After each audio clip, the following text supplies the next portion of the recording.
What if the ultimate guide to success, power, and survival was written by a man history remembers as a pure villain? For 500 years, the name Machiavelli has meant manipulation, deceit, and ruthless ambition. But the truth is, he didn't invent political ruthlessness. He just exposed it. Machiavelli was an Italian diplomat, philosopher, politician, and historian whose works, specifically The Prince and Discourses on Livy, established him as the father of modern political philosophy. Born in Florence in 1469, he lived during a time when Italy was the vibrant cradle of the Renaissance, yet deeply divided and tormented by power struggles among the decadent elites of medieval Europe. Following the fall of Constantinople in 1453, Greek scholars fled to Italian city-states like Florence. They brought classical thought that encouraged Europeans to move away from religion and observe reality objectively, which fundamentally changed the social and power dynamics of the era. Despite his modest background, Machiavelli received an education steeped in this Greek thought, making him a humanist and a republican, contrary to popular belief. What truly earned Machiavelli the title of the father of political science was his deep knowledge of history and Italian power struggles. Just as Copernicus and Galileo separated science from church doctrine, Machiavelli separated the analysis of power from morality and idealism, focusing entirely on human actions. His raw view of politics likely stemmed from his real-world experiences in Florence, where he witnessed the rise and fall of Girolamo Savonarola, the de facto ruler from 1494 to 1498. At age 29, Machiavelli became the second chancellor under the new chief magistrate Piero Soderini. In this role, he went on diplomatic and military missions to the French court, to Pope Julius II, to Emperor Maximilian I, and to Pisa. Crucially, he also served as a diplomat to Cesare Borgia. It was here he witnessed Borgia's brutal and cunning nature. Machiavelli saw Borgia not only as the only man capable of unifying Italy had he not died prematurely, but also as the ideal model for a prince. In 1512, after Machiavelli spent 14 years in service, the Florentine Republic was overthrown by the Medici family, aided by Pope Julius II and his Spanish troops. The new rulers dismissed the old officials, and Machiavelli was imprisoned and tortured over a supposed conspiracy. Eventually cleared of charges and benefiting from an amnesty by the new Pope Leo X, he was exiled to the countryside. There, he wrote The Prince in an attempt to re-enter the political scene under the new government, dedicating it to Lorenzo II de' Medici, the new ruler of Florence. Given his past ties to the previous regime, it was unlikely he would get a top job, and it remains unknown if Lorenzo ever even read the book. Regardless, Machiavelli had created a controversial yet unparalleled manual on the secrets of power. First on how to obtain it, and more importantly, how to keep it. Machiavelli points out that the rules of power vary heavily depending on whether a prince is founding a new state or governing an established one. To define a successful ruler, he relied on two core concepts: Fortuna, meaning fortune, and Virtù, meaning virtue. He compared fortune to a raging river that destroys everything if precautions, like dikes and canals, aren't built during peaceful times. Virtue, on the other hand, is what minimizes the destructive power of fortune and allows men to rely on themselves. He argued that fortune controls half of our lives, but the other half is up to us. To take control of destiny, a ruler must abandon biblical virtue and embrace the masculine virtue of antiquity. This means mastering the art of war not just for security, but to obtain glory, which gives the prince the reputation needed to govern. However, mindless violence doesn't equal virtue. Take the tyrant Agathocles of Syracuse, for example. Though Agathocles rose from nothing to become an excellent military captain without relying on fortune, Machiavelli refuses to call him truly virtuous. By indiscriminately murdering his citizens, allies, and enemies, Agathocles secured power, but his senseless violence robbed him of true glory. A successful prince must intelligently control both fortune and men, trusting neither entirely. A ruler must not be afraid to get their hands dirty, but they must also reward their people and those who serve them well, as maintaining power in their own life depends on both. This brings us to his most famous dilemma. Is it better to be loved or feared? Machiavelli concludes that, ideally, a ruler should be both. But since that is incredibly difficult to achieve, it is much safer to be feared, as long as the prince avoids being hated. While this sounds villainous, Machiavelli was actually a moral realist. He prioritized utility over conventional morality, but morality isn't entirely discarded. The ultimate goal is the common good, and realistic methods are just the means to achieve it. His primary motive was to save Italy from the atrocities of war, division, and foreign domination.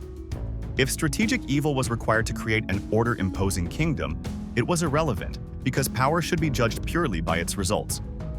While the exact phrase, "the end justifies the means," isn't explicitly written in the text, it is heavily implied throughout. He recommends cunning, deceit, and, if necessary, violence for stabilizing power, introducing new institutions, destroying resisting populations, and purging political rivals. When conquering a new state, harm to the locals is inevitable. Machiavelli advises committing all necessary severe acts quickly and at once, to avoid repeating them every day. Using force for a prolonged period is counterproductive because it breeds hatred against the new prince and compromises the conquest. When conquering a free republic where people are used to living in freedom, they will continuously reject the conquest and cause instability. If letting them keep their laws and exacting a tribute doesn't work, the best option is to utterly destroy the kingdom to disperse the population and retain the territory. For example, Sparta was eventually expelled from Athens and Thebes after setting up a puppet government, while Rome safely held on to Carthage by leaving it in ruins. Conversely, when conquering a monarchy, it is best to ally with dissatisfied nobles who can turn the population against their current sovereign, as most conquests succeed through the complicity of people who detest their prince. Once conquered, the new ruler must kill the former king, his entire bloodline, and the most powerful nobles to prevent future attacks. Leaving potential threats alive in the name of peace only gives the enemy an advantage. Machiavelli notes that men must either be conquered or eliminated, as they will take revenge for minor offenses but cannot do so for fatal ones. However, a prince shouldn't needlessly offend those he depends on for governing, like allied nobles.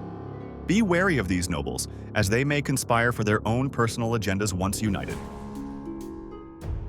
A ruler shouldn't make these actors stronger than they are, and shouldn't fool themselves into thinking that new benefits will make high-ranking men forget old wounds.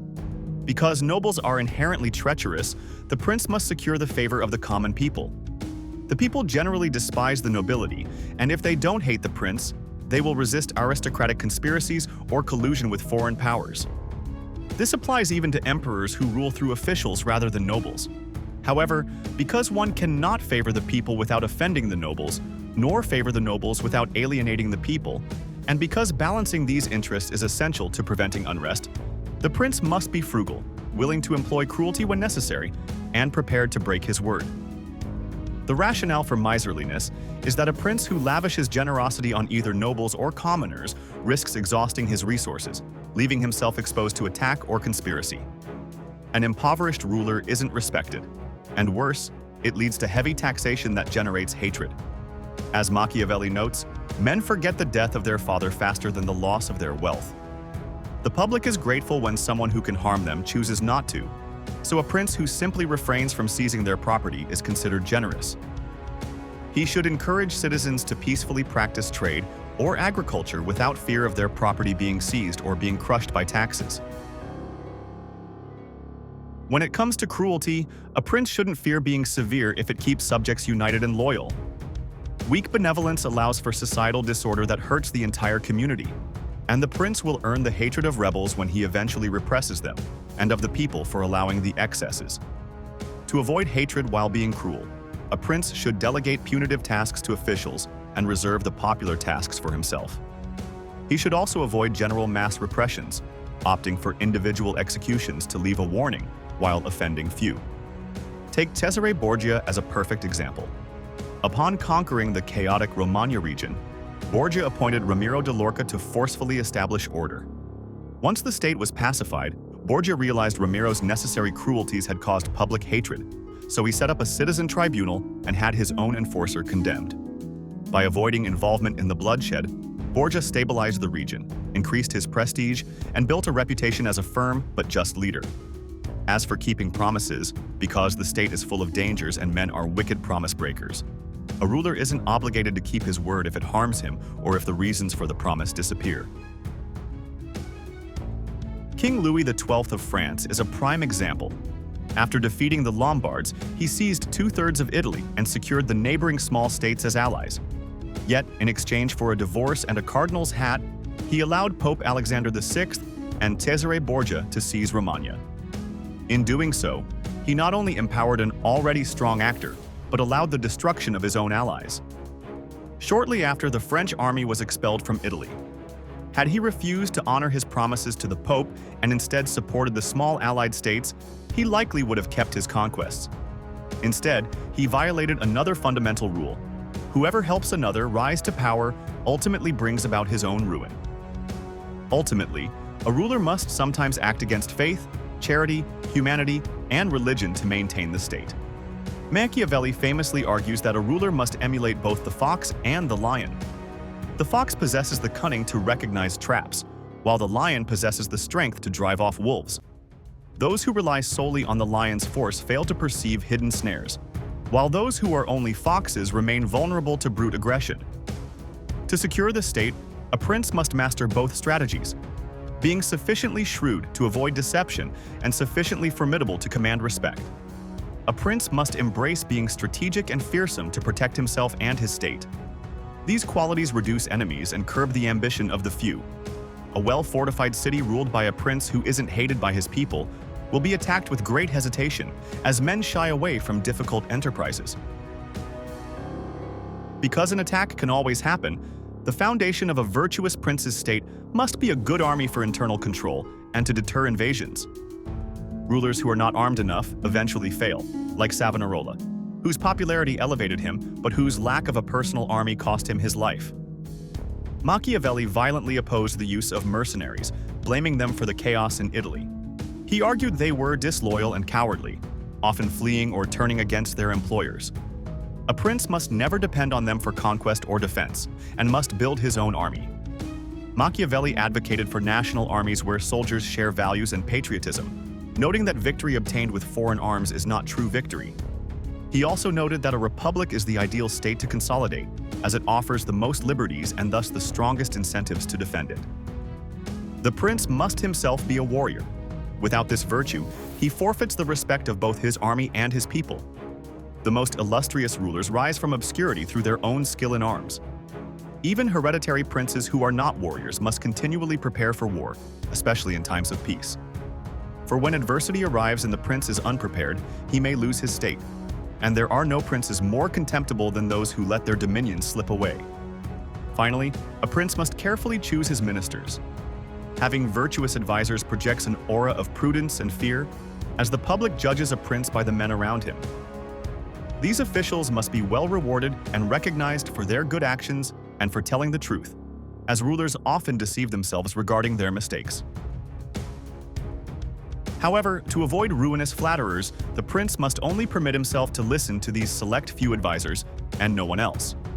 Before concluding his book with a patriotic plea to Lorenzo de' Medici to expel France and Spain from Italy, Machiavelli summarizes his analysis with a powerful phrase: "As long as a prince conquers and maintains his state, his methods will always be judged honorable and celebrated by all. Ordinary people are captivated by appearances and success. If a ruler maintains a good public image, the majority will willingly ignore what happens behind the scenes." While some of his assertions can feel unpleasant to modern readers, it is impossible not to admire Machiavelli's courage in frankly analyzing what men actually do, rather than what they should do. This controversial method immortalized him as a towering figure of the Renaissance. The prince is a practical tool for power, read and applied by both the most infamous and the most acclaimed leaders. It shouldn't be judged purely by the actions of those who used it, but analyzed within the context of 16th and 17th century Italy, where deception and barbarity were common. The Machiavellian prince is not a ruthless butcher, but a strong, highly intelligent ruler. Even today, many of the lessons in The Prince remain strikingly relevant in politics. And those who choose to ignore reality should remember his warning. Whoever wishes to make a profession of being good at all times will inevitably come to ruin among so many who are not. Thanks for watching. If you enjoyed this deeper look into the brilliant mind of Niccolò Machiavelli, don't forget to like the video, subscribe to the channel, and tap the bell. Join us as we continue to dive into the stories of history's most controversial and fascinating figures. See you next time.